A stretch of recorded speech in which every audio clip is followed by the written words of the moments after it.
Can you imagine what a shit attack looks like? Like, are you being attacked by shit? It's like a heart attack, but it's your shit that stops working correctly. One of these days, you're gonna give me a shit attack.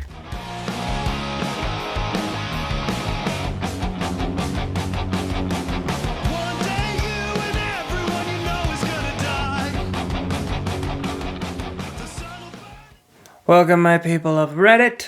Today we are on a subreddit that most of us can relate to, r/Tales from Retail. Our first post is entitled Bizarre Lawsuit Attempt. This incident just happened today, earlier this afternoon, right before I came in for my shift. There was a guy who had come in and was shopping with his wife, and he had a defibrillator. And then all of a sudden, he's lying on the floor in one of the frozen aisles. He said he had touched the door handle of one of the freezer units and had gotten an electric shock which messed up his defibrillator somehow. He ended up leaving in an ambulance even. There were, however, a few things wrong with this. Now for this part, I picture OP going all Sean Spencer, like,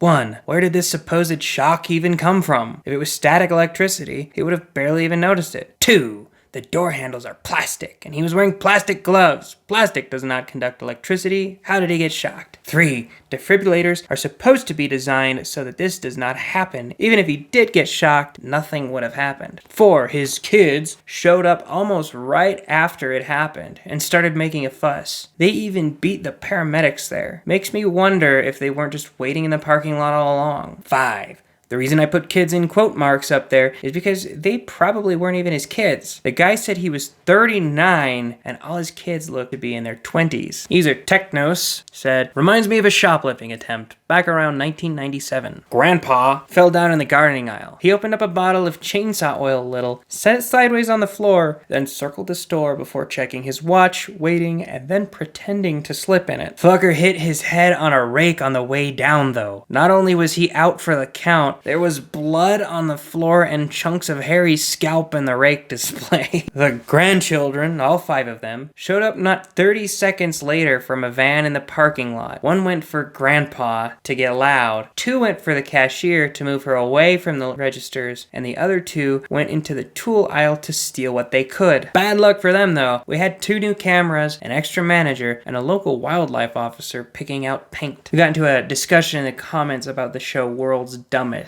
And user Robert R4836 said the only other one from the show I can recall was a guy who tried to commit armed robbery of a check cashing place. When he pointed the gun at the woman working there and demanded all the money, she just started laughing, hit the alarm button, and you can hear her yelling at him as she taps the glass between them. This is bulletproof glass! Go ahead and shoot, I don't care! After about 30 seconds of trying to threaten the woman and her just laughing harder, he tries to run out the front door but bounces off them and lands on his ass. For the next 2 or 3 minutes, he alternates between trying to open the doors, at one point shoulder checking them and landing on his ass again, and going back to the woman in the booth threatening and then finally begging her to unlock the doors. She's just about doubled over, tears streaming from her eyes, almost unable to breathe. Finally, you hear the sirens and can see blue and red flashing lights outside the windows. The guy puts his gun down on the writing table and gets on the floor on his stomach, with his hands behind his head. Seconds later, 2 cops come flying through the door with weapons drawn. The doors had never been locked. He had just been trying to open them the wrong way. Oh my god!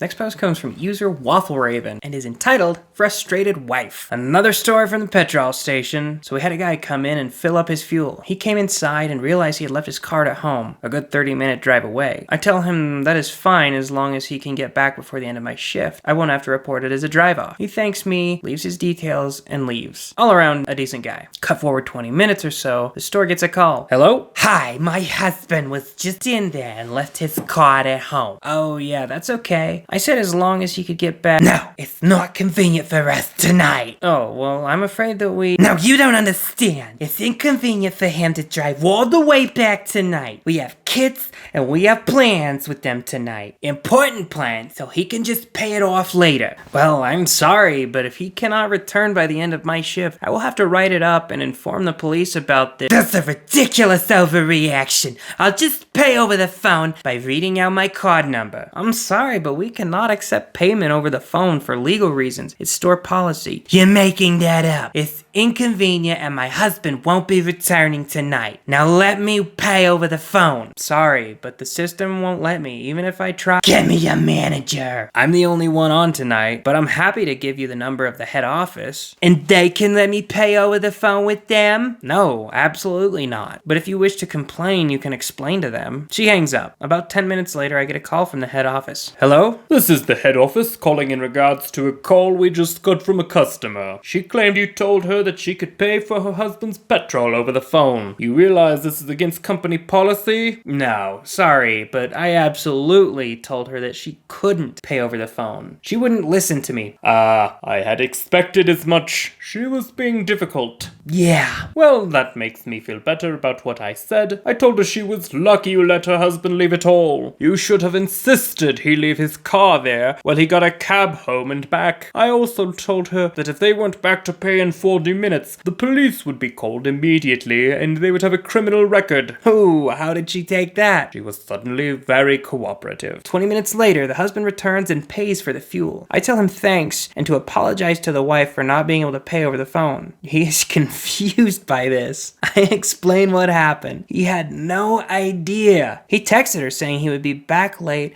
as he was going to pick up his card. She called us and complained without letting him know. He was not pleased. Just shook his head and left apologizing. I am so sorry. She does this all the time. You don't get paid enough to deal with that.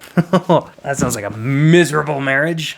Our next post comes from user Starbug360. Man demands refund for 4 bottles of wine while only returning 1. I had only just started my shift. One man gets far closer to me than I'd like, even without social distancing, and asks if I'm the manager of the shop. I explained that while I wasn't the overall manager, I was a shift manager, and asked if there was anything I could help him with. He tells me that he'd bought 4 bottles of wine from the shop over the weekend, but the first 3 had been corked and undrinkable. He called up our customer service line, and they told him to bring them back for a replacement or refund. Would you like them replaced or refunded? I'd like a refund, please. So I asked him to follow me over to the tills so I can put through his refund. He produced a single unopened bottle from the bag he was holding and handed it over. I'm sorry, but I can only issue refunds on bottles you return. Do you have the others? I was told I'd get a full refund. Yes, but I'm not authorized to issue a refund on an item that's not actually being returned. Even an empty bottle would do. Who am I? I don't know who you are, sir. Who am I? I don't understand what you are asking. Do I look like an idiot? No, sir. Then stop trying to treat me like one. I was told I would get a full refund. I can refund this bottle. I held up the one on the counter. But I'm not authorized to issue refunds on items that have been returned. If you could come back tomorrow morning, the manager might be able to help you. Nah, she'd say the exact same thing, but I honestly just wanted to get rid of him at this point. I was told I'd get a full refund. And as I've explained, I can't issue a refund for an item that hasn't been returned. Don't you get angry with me. I'm sorry if that is how I sound, but I am just trying to explain that... What's your name? I'm going to call and complain. I took a piece of spare paper and carefully wrote out my name and handed it to him. He looked at it. Who am I? At this point, I was starting to wonder if he was actually asking what his name was, and if he'd expected me to write it down so he wouldn't forget. You're a customer? Do I look like an idiot? I had to stop myself from saying yes at this point. No, sir. Would you like a refund on this bottle? He just grabbed the bottle and stormed out, glaring at me as he went. I wrote the incident up in the shop diary, just in case he did come back. Later that evening, the manager called on an unrelated issue, and I took the opportunity to warn her in case she didn't see the diary. She agreed that I'd done the right thing, saying that customer services would have called or emailed the shop in advance if he had actually contacted them. We agreed that he probably was just trying to get some money out of us by threatening to cause trouble. She also agreed that I'm not known for losing my cool when dealing with problem customers, so even if he did complain, she'd have my back. All in all, just another fun day in the world of retail. I love when they do that, how they just kind of look at you, they stare at you blankly, they just keep saying the same thing over and over. Am I an idiot? And they think, okay, the ball's in their court, now they gotta fix it.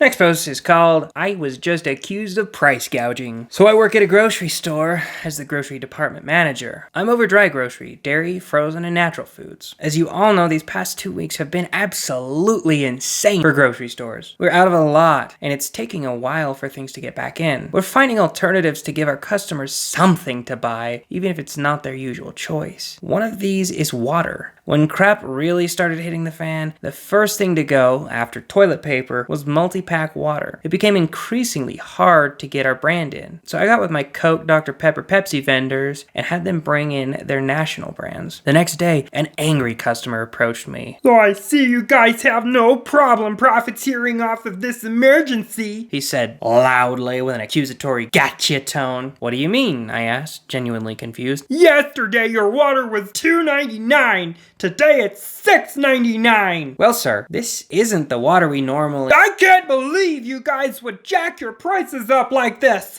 I'm calling the... He turned to his wife. Who is it? The Better Business Bureau? He turned back to me. The Better Business Bureau! So you can call whoever you want. We haven't changed our prices. Our cheaper brand of water is unavailable for the foreseeable future. So we brought in the national brands so we'd have water for you to buy. Well, why isn't it the same price as yours? If you came in here wanting ground beef and we were out of ground beef, you wouldn't expect me to sell you filet mignon at ground beef price, would you? The national brands have always been this price. I'm sorry it's more expensive than you're used to, but it's the only water we can get in right now. He bought our limit of 2 and walked away without another word. Our next post is, woman doesn't understand that we won't be getting any more toilet paper. I work at a sort of small grocery store with just 10 aisles and a produce section. Only around 30 people in the store at a time, so not much going on. We had no stock that night thanks to our trucks all being delayed or rerouted. And so I was mopping in our canned goods section. A woman came up to me with a huff and rudely asked, Hey, we've been looking all over the store for toilet paper, and I can't find any. I'm sorry, ma'am, but we are completely out of toilet paper. If you really need it, you can check at this store or other store to see if they have any. I already went there. They didn't have any. They said you did. So where is it on the shelves? I'm sorry, ma'am, but they must have told you wrong. We don't have any, and haven't for a day or two. Impossible. Go check the back. I'll wait right here. So I smiled and plodded to the back to be greeted with an empty room where our stock pallets would normally be. I waited a couple seconds, then turned around and went back to her. Anyone who's worked in retail has done that walk, that obligatory walk to the back. Can you check the back? It's not the check it. Well, where is it? I need this brand in 24 packs. Again, ma'am, I'm sorry, but we don't have any toilet paper. I don't know when we will get more in. Our trucks are being delayed, and furthermore, much of our product is on back order. Well, I still need this brand, so... Well, they do that thing where they'll try to keep the ball in your court. They'll be like, oh, you'll say, we're completely out of this. And they'll say, oh, well, I want it. And in their head, it's like, as long as I keep the ball in his court, he's got to figure out how to deal with this shit. I don't know what they're expecting. Like, they expect you to be like, all right, you win. I'll go get the stuff that we have that I was maliciously trying to hide from you. You're not going to go get it? I just said we don't have any. I'm sorry, man, but you'll have to come back another time. You can't be serious. This is the only day I have to shop. Sorry, but we just don't have any more. Stop giving me that excuse. Where is it? Fine, it's a few sections over. Middle shelf on the left. Good luck. Finally, thank you. I'll just get it myself. What a champ. I wish I would have done that. She then walked away as I went back to cleaning my section. For a moment there was silence, then an exasperated gasp, and quick footsteps approaching me. I braced myself, and as she rounded the corner, I strained to wear my best smile. I can't believe you telling me wrong. I'll just have to take my business elsewhere. That's what I've been telling you to do, lady. She then stormed out of the building. I haven't seen her since, thank goodness. It's been a couple days, and we still don't have any toilet paper. Thankfully, our local chain retailer got whole pallets of it in, none for us. Thank you all for watching, people of Reddit, today on r/Tales from Retail. Let me know in the comments section your personal favorite I need to speak to your manager moment from your work experience. Make sure to like and subscribe for more of this shit. And that's all.